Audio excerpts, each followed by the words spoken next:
তাকিন ভাই, আপনি যেটা ছাত্র রাজনীতির নতুন ধারার কথা বলছেন, তো সাম্প্রতিক সময় আমরা দেখতে পাচ্ছি যে বিশ্ববিদ্যালয়গুলোতে ছাত্র রাজনীতি নিয়ে বা হলে রাজনীতি নিয়ে নানান গসিপ হচ্ছে।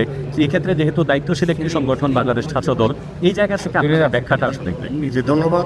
অবশ্যই আমাদের সাধারণ শিক্ষার্থীদের মাঝে এখনো ট্রমা কাজ করেছে, এখনো তারা আতঙ্কিত যে এই 15.5 বছর বিগত সময়ে যে ফেসিস্ট খুনি হাসিনা সহযোগী সন্ত্রাসী ছাত্র সংগঠন ছাত্রলীগের যে ছাত্র রাজনীতির নামে যে সন্ত্রাসী কার্যকলাপ দেখে এসেছে, সেগুলো আবার চালু হয় কিনা, কিংবা সেই ধরনের সামান্য নমুনা ছাত্র রাজনীতির নামে কোনো সন্ত্রাসীরা চালু করে কিনা, অবশ্যই তারা এখনও তাদের মধ্যে সেই আতঙ্ক রয়েছে এবং ট্রমা কাজ করছে।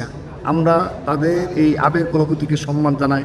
ছাত্রদল তাদের এই আবেগ এবং অনুভূতি এবং ছাত্র রাজনীতির প্রতি যেটা বিরূপ মনোভাব ছিল, তার পরিবর্তনেই আমরা কাজ করে যাচ্ছি।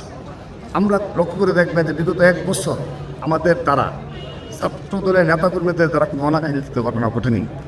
শুরুতে 5 আগস্ট 2024 সালের শুরুতে কিন্তু কিছু অনাকাঙ্ক্ষিত ঘটনা দৃষ্টিগোচর হয়েছে।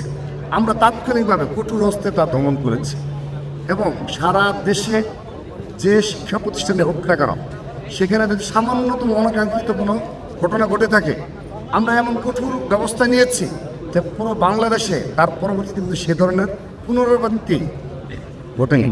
তো এটি দ্বারা প্রমাণ হয় যে আমরা এই সিন বাণিজ্য, তারপর ক্যাম্পাসে আধিপত্য বিস্তারের যে রাজনীতি, সন্ত্রাসী চাঁদাবাজি নির্ভর যে ছাত্র রাজনীতি ছিল, সেগুলো পুরোপুরি বিলুপ্ত সিদ্ধান্ত করেছে বাংলাদেশ জাতি।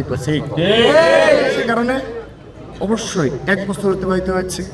আমরা যদি এভাবে আরও কয়েক বছর সততা নীতি আদর্শ নিয়ে আমরা একটা নতুন ধারা ছাত্র রাজনীতি, যেখানে কোনো প্রভাব প্রতিবন্ধীমূলক ক্যাম্পাসে ছাত্র রাজনীতি থাকবে না, সিট বাণিজ্য, গেস্ট রুম জোরপূর্বকভাবে কর্মসূচিতে নিয়ে আসা, এই বিষয়গুলো যদি আমরা সাধারণ শিক্ষার্থী নিকট আরও 1 বছর প্রমাণ করেছি, আগামীতে আরও যদি এই প্রমাণ করতে পারে ছাত্রদল, তখন তাদের সত্যিকারের যে আস্থা এখন ছাত্রদের উপর আসে।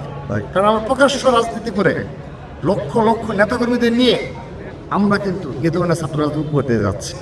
আমরা কোনো কিছু হাইড করিনি। আমাদের কোনো নেতা কর্মী যদি কোনো অপরাধ করে থাকে, আমরা কিন্তু সেটাকে এড়িয়ে যাই না, আমরা তার বিরুদ্ধে ব্যবস্থা নিই। এই জন্য সারা দেশের আমাদের সকল ছাত্র দলের যতগুলো ইউনিট করে রয়েছে, সবগুলো ইউনিট এক এবং ঐক্যবদ্ধভাবে আমাদের এই ধরনের কঠোর সিদ্ধান্ত বাস্তবায়নে তারা নিরলস পরিশ্রম করে যাচ্ছে এবং সাধারণ শিক্ষার্থীদের মনোভাব নিয়ে আমরা সকল ক্যাম্পাসে ছাত্র রাজনীতি করে যাচ্ছি। আগামীতেও সাধারণ শিক্ষার্থীদের এই মনোভাবে নিয়ে এবং তাদের এই আবেগ অনুভূতিকে সম্মান জানিয়ে ধারণ করে আমরা আগামী ছাত্র রাজনীতি করে যাবেন।